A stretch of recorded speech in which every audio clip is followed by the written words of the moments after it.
Prince Turkey Faisal, here you go. Thank you very much, Raghadat. It's a pleasure to be back with you, and of course to have such distinguished colleagues on the same panel, as it were, is another distinction for me. I've been, as I'm sure all of you have been, sitting in front of the TV or listening to the radio to find out who's going to be the next president of the United States. Here in the Middle East, of course, the issue is it going to be Trump or Biden, and who is better for us? My personal view is that we will work with either one. And both of them have backgrounds. Mr. Biden, of course, as a senator and vice president, he knows the area very well. He's been to Saudi Arabia many times in his senatorial capacity, and I think even in his vice presidential capacity, if I'm not mistaken. And so he has nothing to learn other than to come along with the new developments, if you like, in the last 4 years in our part of the world. Mr. Trump, of course, is as a businessman, he's had contact with our part of the world before, but as a president, of course, he made it his first destination as a president to come to Saudi Arabia, which Saudi people, of course, felt privileged to be distinguished by that visit of the president. Anyway,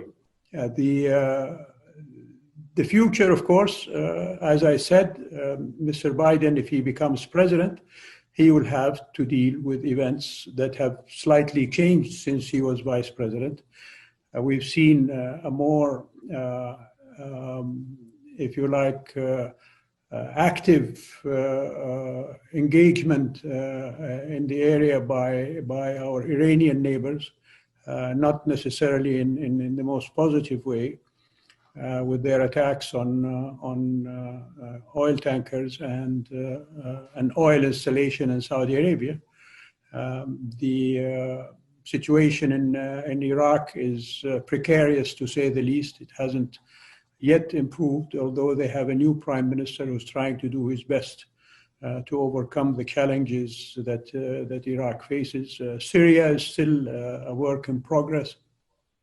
Yemen, of course, is still a civil war going on, and Saudi Arabia is the victim of missiles launched from the Yemen, provided by the Iranian Revolutionary Guard.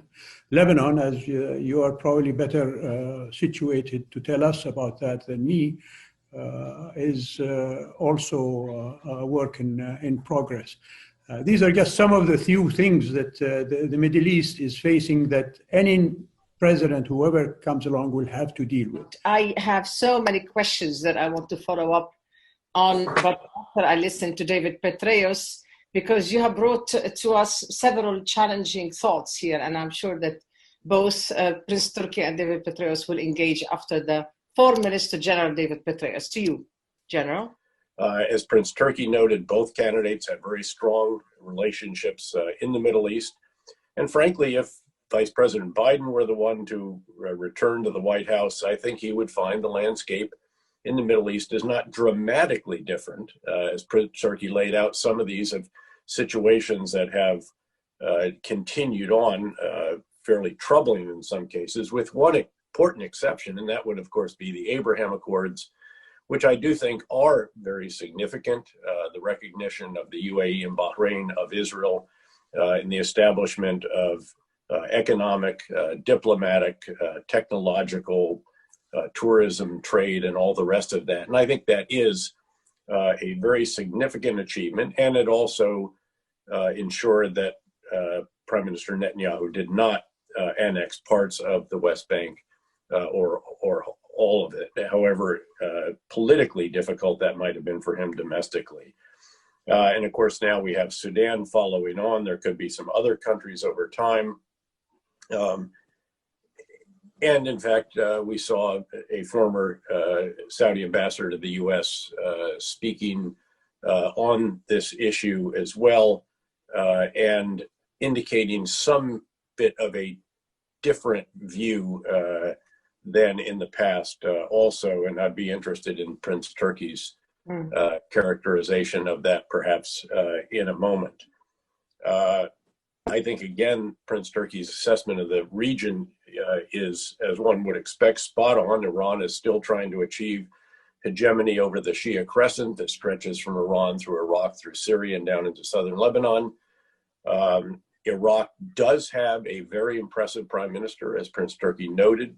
He has impressive goals. He has a superb cabinet, a surprisingly good cabinet, frankly, and he was able to get his two security ministers confirmed in the first tranche rather than usually in the very late tranche.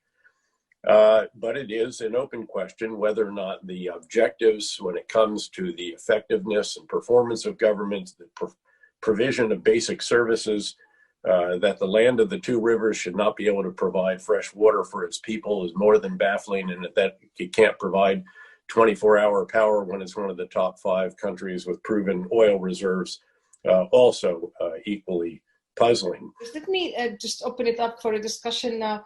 And let's stay with the thing that you wanted Prince Turki to answer about the Abraham Accords and whether Saudi Arabia is going to be one of the next countries that would go with it, and whether this will be a priority of President Biden as it has been for President Trump.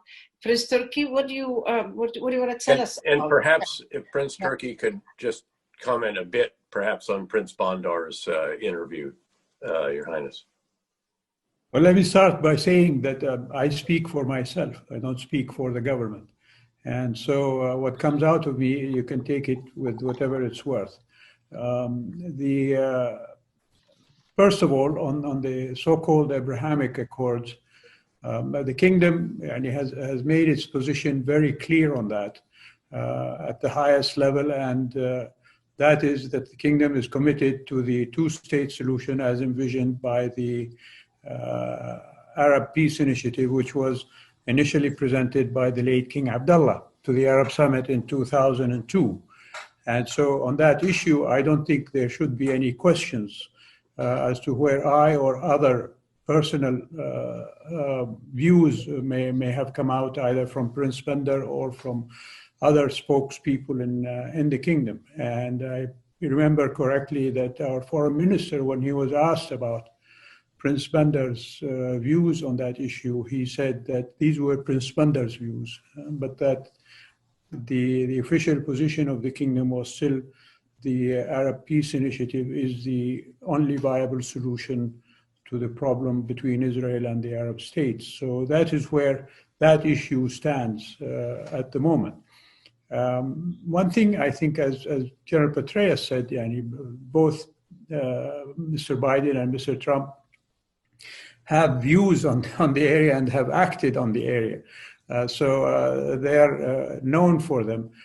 My concern actually about some Arab quarters, particularly my Palestinian friends and brothers, is if they expect that President Biden is going to be different from Mr. Trump, I think they will be sorely disappointed in that. Because I think Mr. Biden as president is not going to draw back from where Mr. Trump has driven America, whether it is on Jerusalem, on the Golan Heights, or on the so-called Abrahamic Accords. So that is something that they would have to take into their calculations should Mr. Biden become president.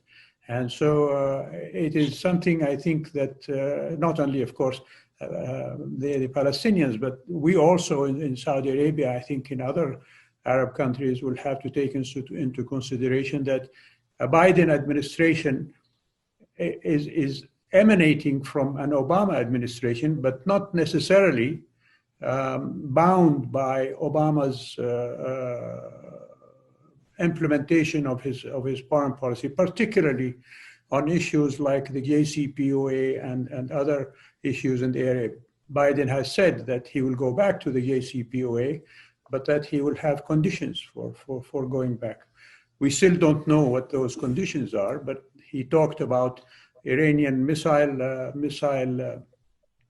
production and also Iranian malign activity in the area. How that is going to square with his wish to go back to the JCPOA, we still have to wait and see, should he become president.